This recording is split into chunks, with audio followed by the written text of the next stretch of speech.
ማንም ሰው ተከተለን ብዬ ተስፋ አደርጋለሁ። አይ ማንም አልተከተለኝ። በጥንቃቄ መጥተው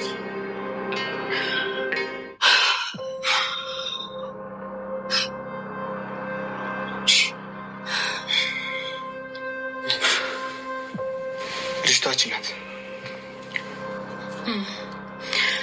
ፈቃደኛ ነች አይደል? አዎ ፈቃደኛ ነች። አሁን ከመምጣት በፊት ራሱ እየነገርኳት ነው። ስማኝ ዳጊ፣ በአሁኑ ምንም አይነት ስህተት መስራት የለብንም። ካልሆነ ግን ያልቅልናል። አታስቢ፣ ምንም አይፈጠርም። እንደነገርኩሽ ልጅቷንም ስላወራት ተስማምታለች።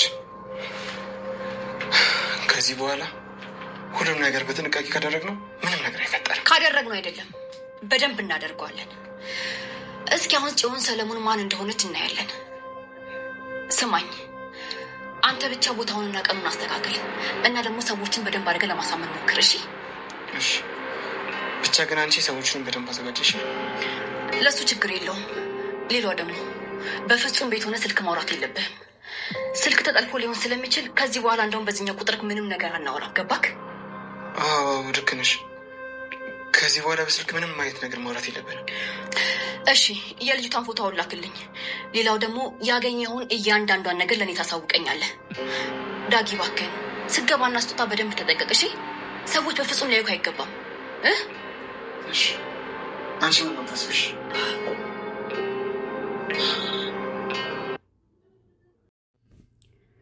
ዳግምና ጽዮን ምን ጀምረው ይሆን?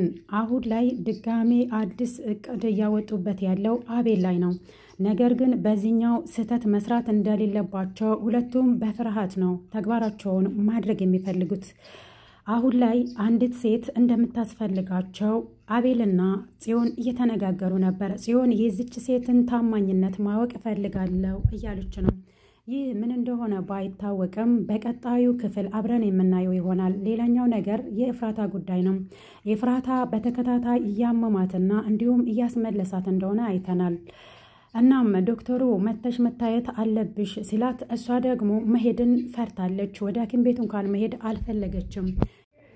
ነገር ግን የመጨረሻ አማራጯ ሊሆን የሚችል ወደ ሐኪም ቤት ሄዳ መታየት እንደምትችልና እንዲሁም እውነታውን ማወቅ እንደሚገባት ነው። ከዛ በኋላ እርጉዝ መሆኗን ካወቀች በኋላ ምርመራ ማድረግ ሳይጠበቅባት አይቀርም። ታዲያ አሁን ላይ የያፌት ከሆነ እሷን በጊዜ አንዳንድ ውሳኔዎችን የምታደርግ ይሆናል ማለት ነው። አሁን ላይ ኤፍራታ ምርመራ ማድረግ የፈራችው ለዚህም ነው። ምክንያቱም ናታንና ያፌት ወንድማማቾች መሆኑን ሰምታለች፣ ግን ደግሞ እርግጠኛ አይደለችም። የሁለቱንም ጸጉር ወስዳለች፣ ግን ደግሞ ዲኤንኤ ለማስመርመር ብዙ ብር ጠይቋት ስለነበረ ስለዛ ደግሞም አላወራችም። አሁን ላይ ልጁ የያፌት ነው ወይስ የናታን ነው የሚለው ነገር ግራ ያጋባታል ማለት ነው። ስለዚህ ለዛ ነው ምርመራውን አሁን ላይ ማድረግ ያልፈለገችው። ከዛ በኋላ ልጁ የናታን ከሆነ ምንም ላታደርግ ትችላለች፣ ግን የያፌት ከሆነ ደግሞ አንዳንድ ውሳኔዎችና ማድረግ ያለባትን ነገር የምታደርግ ይሆናል ማለት ነው።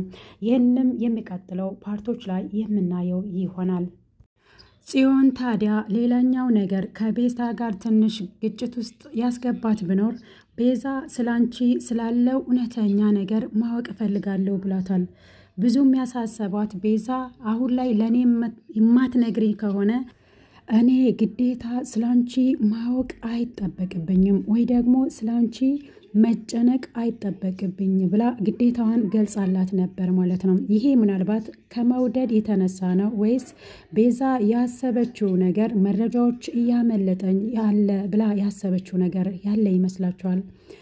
አሁን ላይ የጀመረችውን ፕሮሰስ ማወቅ እፈልጋለሁ ብላታለች ቤዛ። ግን ደግሞ አሁን ላይ አልነግርሽም ብላታለች ጽዮን ማለት ነው። ግን ደግሞ ካሁን በኋላ ወስነሽ የምታደርጋቸው ነገሮች ምንም ግዴታ አይሰጠኝም። ምክንያቱም ከሆነ በኋላ ተጸጽተሽ ስታለቅሽም ሆነ ስታዝኒ ማየትም ሆነ መስማት አልፈልግም።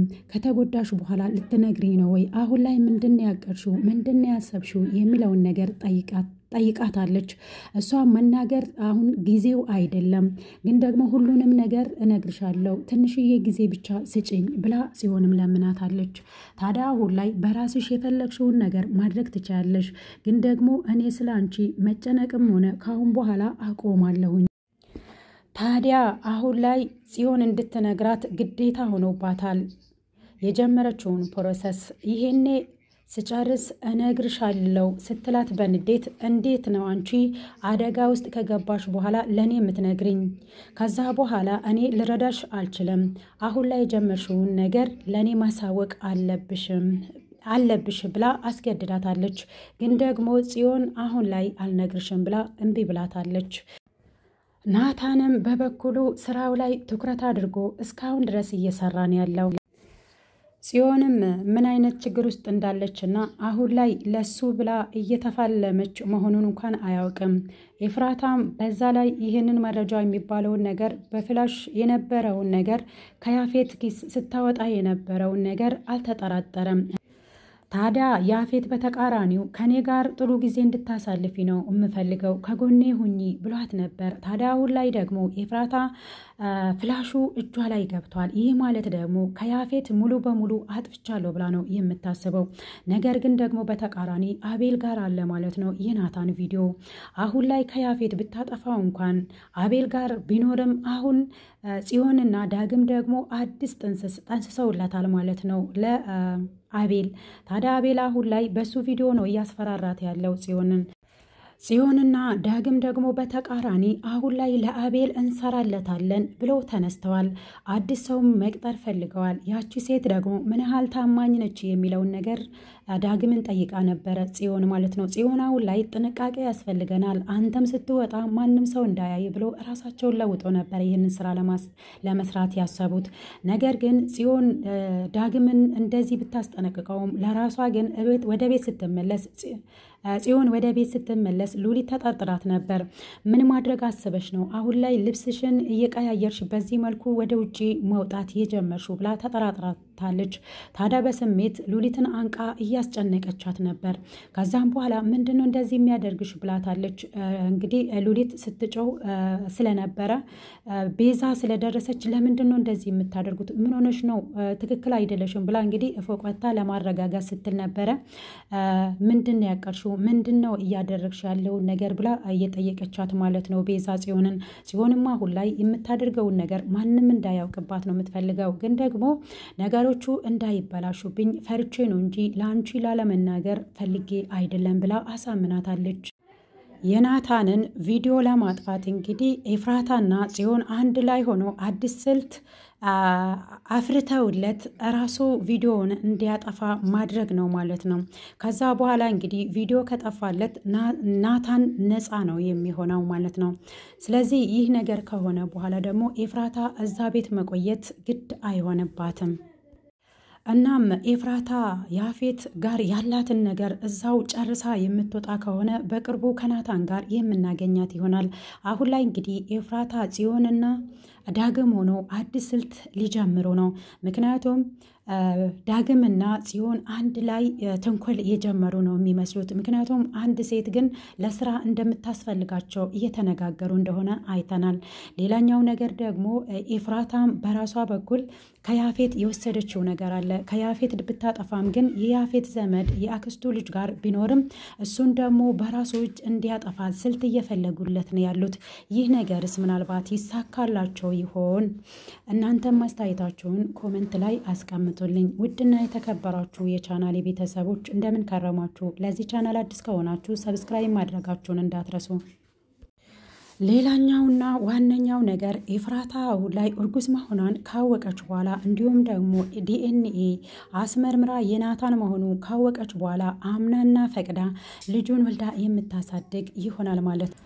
ነገር ግን አሁን ላይ ወደ ኤፍራታ የሚመጡ ብዙ ችግሮች ሊኖሩ ይችላሉ። ምክንያቱም ልጁ የናታን መሆኑን ያፌት ካወቀ በኋላ ከዛ ቤትም ሊያስወጣት ይችላል ማለት ነው። ምክንያቱም አሁን ላይ ከዛ ቤት ከወጣች በኋላ መረጃዎችን ልታገኝ አትችልም። ይህ ደግሞ ያፌትን እንዳትጥል ያደርጋታል። ኤፍራታ እንቅፋት ነው የሚሆንባት። ነገር ግን ልጁ የያፌት ከሆነ ብዙ ነገሮች ይከሽፉባታል። አሁንም መልሶ ኤፍራታ እንግዲህ አሁን ላይ በብዙ ፈተናዎች ብትከበብም አሁን ላይ ግን ለማወቅ ሁሉንም ነገር ለማወቅ ጫፍ ላይ የደረሰች ትመስላለች። ነገር ግን ኤፍራታ ያረገዘችው ልጅ የያፌት ከሆነ ሙሉ በሙሉ ኤፍራታ ናታንን የምታጣው ይሆናል ማለት ነው። እስኪ ውድና የተከበራችሁ የቻናሌ ቤተሰቦች ለእናንተ አንድ ጥያቄ ያለኝ፣ ኤፍራታ ያረገዘችው ልጅ የያፌት ወይስ የናታን? በቅድሚያ እንግዲህ ኤፍራታ ፍቅርን ያሳለፈችው ከናታን ጋር ነበር። ከዛ በኋላም እንግዲህ ወደ ያፌት ቤት ከተመለሰችው በኋላ ያፌትም አስገድዶት አንድ ጊዜ አብረን ካላደርን ብሎ ወደ ፎቅ አውጥቷታል ማለት ነው። ያኔ ምን የተፈጠረ ነገር አለ ብላችሁ ታስባላችሁ? እና አስተያየታችሁን እንዲሁም ግምታችሁን ኮሜንት ላይ አስቀምጡልኝ። ኤፍራታ ያረገዘችው ልጅ የናታን ቢሆን ደስ ይላል። ምክንያቱም ናታን ለኤፍራታ ስል ብዙ ተፈትኗል። እንዲሁም ኤፍራታም ለናታን ስትል እንግዲህ ያላየችው ስቃይና መከራ የለም። ታዲያ እነዚህ ሁለቱ ጥንዶች አንድ ላይ ቢሆኑ ምንኛ ያስደስት ነበር። በመሀላቸው ግን ያው ብዙ ፈተናዎች፣ ብዙ እንቅፋቶች አሉ። ካሁን በኋላስ ምን አይነት ፈተናዎች ይጠብቃቸው ይሆን? ውድና የተከበራችሁ የቻናሌ ቤተሰቦች ለዛሬ ያዘጋጀውላችሁ ቪዲዮ ይህንን ይመስላል። በቀጣይ በሌላ ቪዲዮ እስክንገናኝ ድረስ ቸር ሰንብቱ።